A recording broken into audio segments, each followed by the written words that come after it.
माझ्या महाराष्ट्रातील बांधवांनो, भगिनींनो आणि मातांनो, नमस्कार. जय महाराष्ट्र. सर्वप्रथम मी आपल्याला गुढीपाडव्याच्या शुभेच्छा देतो. आजपासून आपलं नवीन वर्ष सुरू होतं आहे.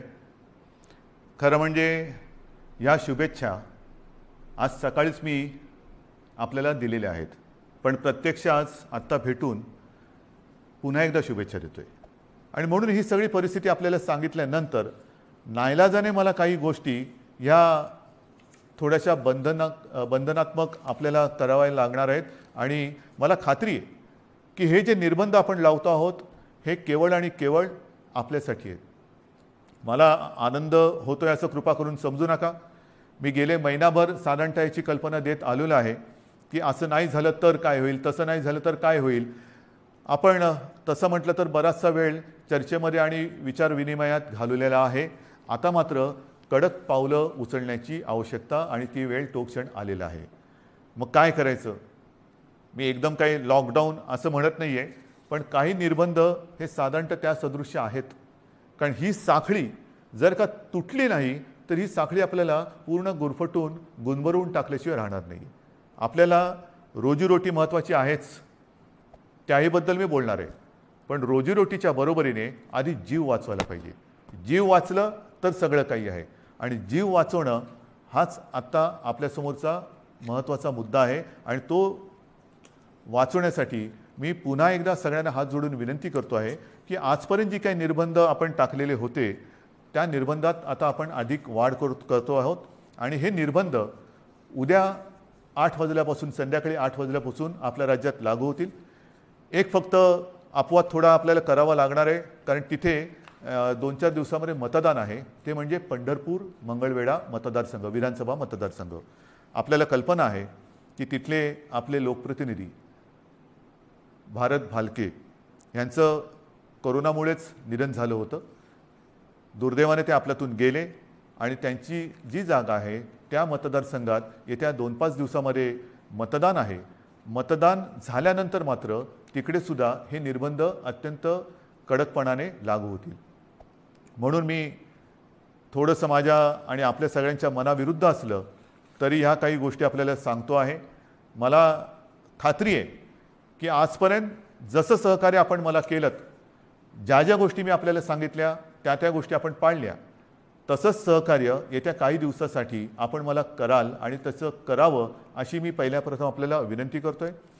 काही निर्बंध मी आपल्याला वाचून दाखवतो आहे आणि बाकीचे सर्व निर्बंध जे आहेत, सगळे नियम आहेत, ते लवकरात लवकर हे प्रसिद्धी माध्यमाच्या माध्यमातून आणि आपल्या जी काही साईट आहे त्याच्यावरती अपलोड केले जातील की जेणेकरून सर्वांना अत्यंत स्पष्ट शब्दात त्याची कल्पना येईल.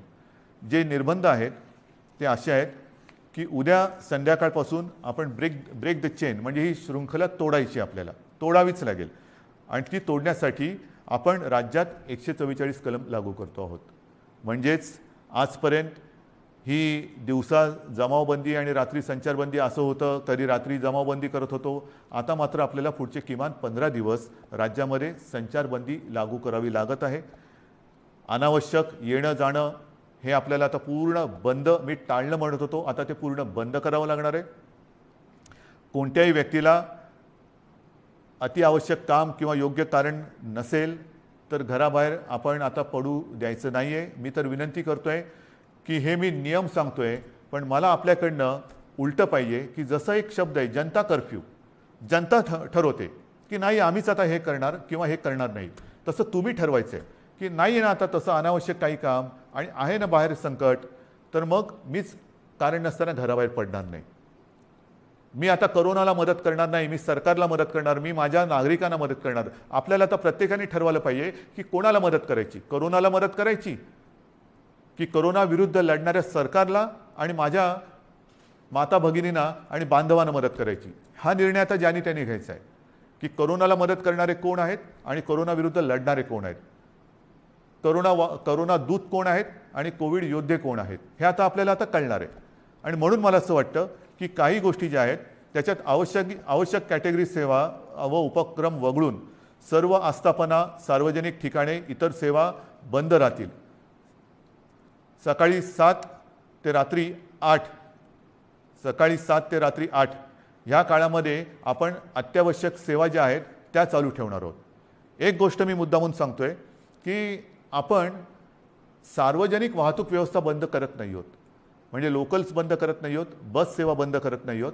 मात्र त्या केवळ आणि केवळ आवश्यक अतिआवश्यक कामासाठीच वापरल्या जातील. आणि त्यातून त्या चालू का ठेवतोय तर जीवनावश्यक सेवा सुविधा देणारा जो कर्मचारी वर्ग आहे त्याचं येणं जाणं, कारण त्या जर का बंद पडल्या म्हणजे पाणी आहे, आपले सफाई कामगार आहेत, त्यांना कुठेही तसं आपण सांगू शकत नाही वर्क फ्रॉम होम, घरी राहा आणि शहर स्वच्छ करा, घरी राहा आणि शहराचा पाणी पुरवठा सुरळीत ठेवा. नाही, त्यांना संकट असो वा नसो आपल्यासाठी आपल्याला सेवा सुविधा देण्यासाठी रोज कामावर यावंच लागणार आहे. आणि म्हणून त्यांची ये जा ही सुलभतेने व्हावी म्हणून आपण पब्लिक ट्रान्सपोर्ट हे चालू ठेवतो आहोत. आणि त्याच्यामध्ये सुद्धा आवश्यक कॅटेगरी कोणती धरलेली आपण साहजिकच आहे, रुग्णालय आहेत, दवाखाने आहेत, वैद्यकीय विमा, औषधी कंपन्या, औषधी दुकाने, वैद्यकीय सेवा देणारे काही डीलर्स आहेत, वाहतूक सप्लाय चेन आहे, लस उत्पादक व वाहतूक करणारे, कारण लस उत्पादक त्यांच्यासाठी वायल्स लागतात, त्यांचे कारखाने उघडे राहतील, त्यांची वाहतूक ये जा करणारे वाहन आहेत ती चालू राहणार आहेत. मास्क, जंतुनाशक उत्पादक, वितरक, वैद्यकीय कच्चा माल सगळे. त्याचप्रमाणे जनावरांशी जे संबंधित आहेत म्हणजे आपले कृषीची जनावरं आली, शहरामध्ये आपले जे ज्याला आपण पाळीव प्राणी म्हणतो त्यांच्या संबंधितली दुकानं, त्यांची दवाखाने हे उघडे राहतील. शीतगृहे, वेअरहाऊसिंग, हवाई वाहतूक, रेल्वे, बस, ऑटो, विविध देशांची राजनैतिक कार्यालय. नंतर तोंडावरती पुन्हा पावसाळा आलेला आहे. एप्रिल तर अर्धा गेला, येत्या 1.5 महिन्यामध्ये पाऊस येणार. पावसाळ्याची जी काही कामं आहेत ती पावसाळीपूर्वच करावी लागतात. तर ती पावसाळ्यासाठीची पावसाळीपूर्वीची जी कामं आहेत ती सगळी चालू राहतील. त्याच्यानंतर बँक्स, रिझर्व्ह बँक इंडिया आणि त्यांच्याशी संबंधित सगळे, सेबीने मान्यता दिलेली कार्यालय आहे, दूरसंचार सेवा व त्यांच्याशी संबंधित देखभाल व दुरुस्ती करणारे, ह्या सगळ्या गोष्टी, ई कॉमर्स असेल, ह्या सगळ्या आहेत. त्याच्यानंतर अधिस्वीकृतीधारक पत्रकार, त्यांनासुद्धा आपण यातनं त्यांना मुभा दिलेली आहे जाण्या येण्याची. पेट्रोल पंप चालू राहतील, पेट्रोलियम उत्पादन आहेत, कार्गो सेवा, डेटा सेंटर्स, IT सेवा, शासकीय व खाजगी सुरक्षा मंडळं, ह्या सगळ्या गोष्टी ह्या आपण चालू ठेवतो. हे आहेत, बऱ्याच गोष्टी आहेत. त्याची संपूर्ण मी आता वाचत नाही आहे, पण ह्या गोष्टी ह्या प्रसिद्धी माध्यमाच्या माध्यमातून आपल्याकडे येतील. त्याबरोबर आता अपलोड पण केल्या जातील. तेवढ्या आणि तेवढ्याच चालू राहतील. बाकीची कृपा करून मी आपल्याला विनंती करतो आहे की ह्या सेवा किंवा इतर काही आपली वाहतूक आहे ती बंद राहणार आहे. बांधकामामध्ये सुद्धा आणि इतर जे काही उद्योग आहेत त्यांनासुद्धा मी सांगतोय की तुम्हीसुद्धा जिथे जिथे तुमच्या साईट्स आहेत, एक तर त्या साईटवरती तुमच्याकडे सुविधा असेल तर तुमच्या कर्मचाऱ्यांची सोय तिथल्या तिथे करा. त्यांना उगाचच तिथून त्यांच्या घरी, त्यांच्या घरातून तिथे, म्हणजे कोविडची ये जा जशी व्हावी तशी त्यांची ये जा होऊ देऊ नका. त्यांच्या माध्यमातून कुठे कोविड पसरू देऊ नका. त्यांच्या आरोग्याची खबरदारी घ्या. जर का करायची तुमच्या कॅम्पसमध्ये सुविधा नसेल, पण काही उद्योग असे आहेत की त्यांनी त्यांच्या कर्मचाऱ्यांची एक वसाहतच वसवलेली आहे. ठीक आहे, तो कारखान्यात येईल, तिथून त्याच्या वसाहतीत जाईल, तिथून पुन्हा इकडे. एवढ्यापुरतं वाहतुकीची व्यवस्था तुम्ही करू शकत असाल तर तुमचा उद्योग चालू ठेवायला काही हरकत नाही आहे. आपल्याला अनावश्यक सगळ्या गोष्टी, सगळी ये जा ही थांबवायची आहे. म्हणून कृपा करून अनावश्यक गोष्टी ज्या आहेत त्या टाळायला पाहिजे. आता हॉटेल्स, रेस्टॉरंट यांनासुद्धा आपण त्यांच्यावरती पूर्वीप्रमाणेच निर्बंध असतील आणि टेक अवे व होम डिलिव्हरी एवढंच करता येईल. कर्मचाऱ्यांना लसीकरण आता हे बंधनकारक आहे. रस्त्यावरच्या खाद्य विक्रेत्यांना सुद्धा त्यांना आपण का परवानगी देतोय की अनेक गोरगरीब असे आहेत की ज्यांच्याकडे एकेका खोलीत ते 5-5, 7-7, 8-8 लोक राहतात. एका खोलीत एवढे लोक राहतात, त्यांच्याकडे स्वयंपाकघराची सोय नाही, मग बाहेर त्यांना खावं लागतं. आणि मग ते खाणार कुठे? जर रेस्टॉरंट्स आणि इतर ज्या काही गोष्टी आहेत त्यांना आपण टेक अवे घरी पार्सल नेण्यासाठी परवानगी देत असू, तर रस्त्यावरच्या खाद्य विक्रेत्यांना सुद्धा सकाळी 7 ते रात्री 8 ह्या वेळेमध्ये तिथल्या तिथे नाही, त्यांनी सुद्धा ते पॅक करून जो कोणी गोरगरीब येईल त्याला ते देण्याची व्यवस्था करावी. आपल्याला गर्दी टाळायची आणि अनावश्यक वाहतूक तर नाहीच पाहिजे. ह्याच्यामध्ये आवश्यक सेवेसाठी लागणारे उत्पादन करणारे उद्योग हे पूर्ण क्षमतेने चालू ठेवण्यात येतील आणि या उत्पादनांची निर्यात करणारे उद्योगसुद्धा चालू ठेवण्यात येतील. आपल्याला ह्या सगळ्या गोष्टींची मी कल्पना देतो आहे. आता हे झाल्यानंतर काही गोष्टी अशा आहेत की बाबा हे सगळं तुम्ही निर्बंध सांगितले, मग आमच्यासाठी तुम्ही काय करणार, रोजीरोटीचं काय. मी मगाशी आपल्याशी बोलताना बोललो की माननीय पंतप्रधानांना आपण सांगतो की नैसर्गिक आपत्तीत व्यक्तिगत लाभ जसे आपण देऊ शकतो त्या अनुषंगाने काही लाभ ह्या नैसर्गिक आपत्तीत द्यावे अशी माझी विनंती आहे. मात्र राज्य सरकार म्हणून अन्न सुरक्षा जी आपली योजना आहे त्या योजनेअंतर्गत जे सगळे लाभार्थी आहेत या लाभार्थ्यांना प्रति व्यक्ती 3 किलो गहू आणि 2 किलो तांदूळ याप्रमाणे 1 महिना आपण आता मोफत धान्य देणार आहोत पुढच्या 1 महिन्यासाठी. म्हणजे कुठेही आपण त्यांची कदाचित रोजी ही मंदावली असेल पण रोटी थांबू देत नाही आहोत. त्यांच्यासाठी अन्नधान्याची व्यवस्था आपण करतो आहोत आणि याच्यामध्ये नोंद केलेले जे आपल्याकडे लाभार्थी आहेत त्यांची संख्या साधारणतः 7 कोटी आहेत. म्हणजे 7 कोटी जे आपले नागरिक आहेत ह्या वर्गात मोडणारे त्यांना आपण पुढच्या महिन्यामध्ये म्हणजे आजपासून जेव्हापासून ही बंधन उद्यापासून सुरू होतील 1 महिना प्रत्येकी 3 किलो गहू आणि 2 किलो तांदूळ याप्रमाणे 1 महिना मोफत आपण धान्य देणार आहोत. तसंच आपल्याला सर्वांना कल्पना आहे सरकार आल्यानंतर आपण 10 रुपयात शिवभोजन थाळी ही गोरगरिबांसाठी सुरू करण्याची योजना जाहीर केली. ती जाहीर केली, योजना सुरू झाली आणि कोविड आला. मग काय करायचं, तर ही योजना कोविड आल्यानंतर आपण 10 रुपयाची जी एक शिवभोजन थाळी होती ती 5 रुपयावरती आणली आणि साधारणतः मी तोही आकडा सांगितलेला आहे. आतापर्यंत काही कोटी लोकांनी ह्या थाळीचा लाभ घेतलेला आहे. आता आपण ही शिवभोजन योजना जी आहे ही जी थाळी आहे ती 10 रुपयाची थाळी आपण 5 रुपयात केली होती. आता पुढचा 1 महिना शिवभोजन आपण मोफत देणार आहोत. 2 लाख थाळ्या जवळपास आपण रोज देतो. ह्या 2 लाख थाळ्या म्हणजे हे शिवभोजन आपण हे मोफत देणार आहोत गोरगरिबांसाठी. म्हणजे सांगतात ना की तुम्ही लॉकडाऊन करताय पण रोजीरोटीचं काय, तर रोजी थोडीशी मंदावणार आहे. मी पुन्हा एकदा सांगतो मला कल्पना आहे पण रोटी कुठे आपण थांबू देत नाही.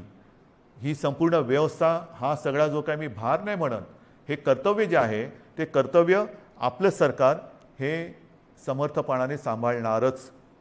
भार हा पडणार सरकारवरती, जसा तुमच्यावरती पडतोय तसा सरकारवरती पडतोय, पण सरकार हा आपल्या सगळ्यांच्या आशीर्वादाने भार सोसणार आणि सोसायला ते समर्थ आहे. त्याचप्रमाणे आणखीन काही योजना आहेत. मी आता हे वाचतो. संजय गांधी निराधार योजना श्रावणबाळ आणि केंद्र पुरस्कृत इंदिरा गांधी राष्ट्रीय वृद्धापकाळ निवृत्ती वेतन योजना, इंदिरा गांधी राष्ट्रीय विधवा निवृत्ती वेतन, इंदिरा गांधी राष्ट्रीय दिव्यांग निवृत्ती वेतन योजना या 5 योजनेतील लाभार्थ्यांना 2 महिन्यांकरता प्रत्येकी 1000 रुपये आर्थिक सहाय्य आपण आगाऊ देतो आहोत. म्हणजे आधी देतो आहोत, नंतर नाही, आत्ता आधी देतो आहोत. आणि ह्याचे साधारणतः लाभार्थी हे किमान 35 लाख आहेत. म्हणजे वरती मी जसं सांगितलं तुम्हाला की दारिद्र्य रेषेखालील कुटुंब आहेत, काही निराधार महिला आहेत, वयोवृद्ध आहेत, दिव्यांग आहेत, असंघटित क्षेत्रातील नागरिक आहेत, कामगार आहेत, रिक्षाचालक आहेत, आदिवासी समाज यांच्यासाठी आपण 3 किलो गहू आणि 2 किलो तांदूळ ही योजना जाहीर केली. शिवभोजन आपण पुढचा महिनाभर मोफत देतो आहे. त्याच्यानंतर आता ह्या योजना त्याच्यात जो 1000 रुपयांचा जो देणं असतं आपण ते आगाऊ देतो आहोत आणि त्याच्यात 35 लाख लोक आपण त्यांना एक नाही म्हटलं तरी आधार देतो आहोत. नंतर महाराष्ट्र इमारत व इमारत कामगार कल्याणकारी जे मंडळ आहे त्या मंडळामध्ये राज्यातील नोंदणीकृत बांधकाम कामगार जे आहेत त्यांना 1500 रुपये हे 1500 रुपये आपण अर्थसहाय्य देतोय प्रत्येकी. म्हणजे त्याच्यामध्ये साधारणतः 12 लाख पुन्हा लाभार्थी आहेत जे आपल्याकडे नोंदणीकृत आहेत. हे 1500 रुपये आपण त्या बांधकाम वर्गातील कामगारांना देतो आहे. घरेलू कामगार आता हा एक वेगळा आपण हे करतोय. घरेलू कामगार जे नोंदणीकृत घरेलू कामगार आहेत त्यांच्यासाठी सुद्धा आपण एक निधी देतो आहोत. म्हणजे हा सुद्धा एक मोठा वर्ग आहे तसा जो नोंदणीकृत आहे त्यांना आपण हा निधी देतो आहोत. त्याच्यानंतर आता पुन्हा तळहातावरती पोट हे ज्यांचं आहे तोच हा वर्ग आहे. त्याच्यामध्ये आणखीन थोडा वर्ग बाकी आहे तो म्हणजे अधिकृत फेरीवाले. अधिकृत फेरीवाले आहेत. या फेरीवाल्यांसुद्धा आपण एका वेळचे 1500 रुपये प्रत्येकी देतो आहोत. फेरीवाल्यांसाठी जे अधिकृत नोंदणीकृत आहेत फेरीवाले त्यांना देतो आहोत. आणि हे जे देणं आहे हे या फेरीवाल्यांची स्वनिधी योजनेत बँकांकडे नोंदणी असल्यामुळे बँकांमार्फत हे त्यांच्या बँकेत हा जो काही निधी आहे तो त्यांना हस्तांतरण केलं. ह्याच्यामध्ये जवळपास 5 लाख लाभार्थी आहेत. तसंच आपले रिक्षा चालक आहेत, कारण सगळंच बंद केल्यानंतर रिक्षा चालकांनी काय करायचं, तर ह्याच्यामध्ये सुद्धा जे परवानाधारक रिक्षा चालक आहेत त्या रिक्षा चालकांना सुद्धा एका वेळेचं आपण 1500 रुपये हे देतो आहोत. आता याच्यामध्ये सुद्धा साधारणतः 12 लाख लाभार्थी आहेत. म्हणजे तुम्ही बघत जा, 7 कोटी 35 लाख, 12 लाख, 5 लाख, 15 लाख, आपण जे जे करता येणं शक्य असेल ते करतो आहोत. माझ्या आदिवासी समाजासाठी सुद्धा खावटी योजनेचा लाभ घेत असलेल्या आदिवासी कुटुंबांना प्रति कुटुंब आपण एका वेळेचं 2000 रुपये हे आर्थिक सहाय्य देतो आहे. ह्याच्यामध्ये सुद्धा आता लाभार्थी 12 लाख आहेत. म्हणजे आपण जेवढं करता येणं शक्य असेल तेवढं करतो आहोत. हे आत्ताच्या घडीला हे आपण जे पटकन करता येणं शक्य आहे ते करतो आहोत. त्याच्यानंतर आता ह्या टाळेबंदी हा शब्द वापरायचा न वापरायचा, पण ही जे काही निर्बंध आहेत त्या काळामध्ये आपल्याला कोविडवरची उपाययोजना जी आहे त्याच्यामध्ये इतर काही सुविधा वाढवायच्या आहेत. त्याच्यानंतर औषधं खरेदी आली, व्हेंटिलेटर्स खरेदी करणं आलं, सुविधा आली, सुविधांची उभारणी आली, त्याच्यासाठी काही पैसे लागतात. तर त्याच्यासाठी आपल्या जिल्हाधिकारी त्यांना काही पैसे आपल्याला त्यांच्याकडे देऊन ठेवावे लागतात की तुम्हाला आवश्यकतेनुसार, कारण पटकन आता रुग्ण आला आणि काही गरज लागली तर विचारत बसायचं नाही, जे जे करता येणं आवश्यक आहे ते तिकडे करायचं. आणि त्यांच्यासाठी सुद्धा आपण साधारणतः 3300 कोटी फक्त आणि फक्त कोविडसाठी म्हणून बाजूला काढून ठेवतो.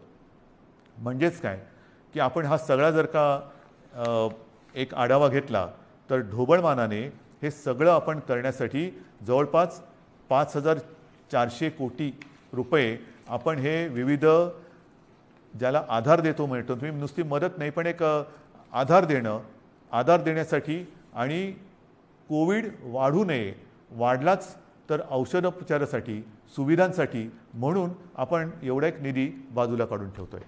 आणि म्हणून मला असं वाटतं बांधवांनो आणि भगिनींनो, मी सगळी परिस्थिती आहे ही आपल्यासमोर ठेवलेली आहे.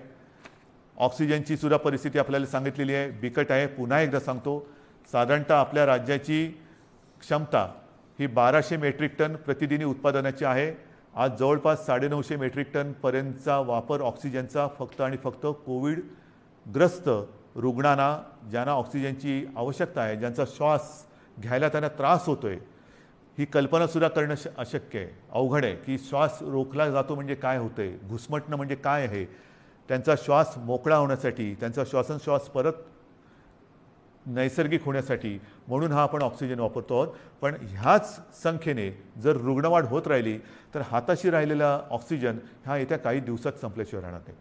आजसुद्धा रोजची आपली रेमडेसिवीरची जी गरज आहे, किती वापर होतो आहे, सगळीकडनं मागणी होते, रेमडेसिवीर पाहिजे. आपल्याला कल्पना आहे आपल्या राज्यात आजच्या दिवशी साधारणतः किती रेमडेसिवीर इंजेक्शन वापरले जातात? साधारणतः 40 ते 50 हजार, म्हणजे 40 ते 50 हजार सरासरी रोजची आजची आपली रेमडेसिवीर इंजेक्शनची ही मागणी आहे, गरज आहे. आता तुम्ही विचार करा, आजच्या घडीला रेमडेसिवीर थोडंसं कमी पडते, त्याची आपण हे करतोय, सोयी केलेली आहे, येत्या काही दिवसात ते नियमित होईल. पण जर काही रुग्णसंख्या, रुग्णवाढ अशीच राहिली, याच पटीत वाढत राहिली तर येत्या काही दिवसामध्ये रेमडेसिवीरची आवश्यकता ही दुप्पट होणार आहे. म्हणजे जिकडे 50,000 असेल तिकडे 1 लाख होणार आहे. 1 लाख म्हणजे अजून एवढीच रेमडेसिवीरची आवश्यकता आपल्याला आहे. हे सगळं मी अत्यंत प्रामाणिकपणाने आपल्यासमोर ठेवलेलं आहे. त्याच्यामध्ये कुठेही लपवाछपवी नाही, कुठेही अपारदर्शकता नाही.